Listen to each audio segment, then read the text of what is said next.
Il libro che ho scelto è L'attivista dello scrittore John Grisham. Questo libro mi è stato consigliato dalla professoressa di lettere. È un romanzo giallo, ma parla anche dell'ambiente.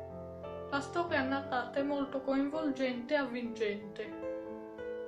Anche il protagonista pensa, come me, che la natura va difesa e salvaguardata a tutti i costi.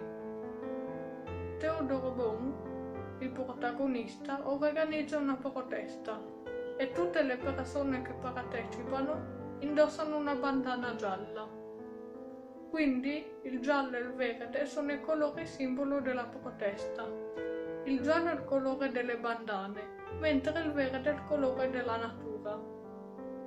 Questo libro è molto coinvolgente perché oggigiorno il problema dell'ambiente e l'inquinamento sono argomenti molto trattati.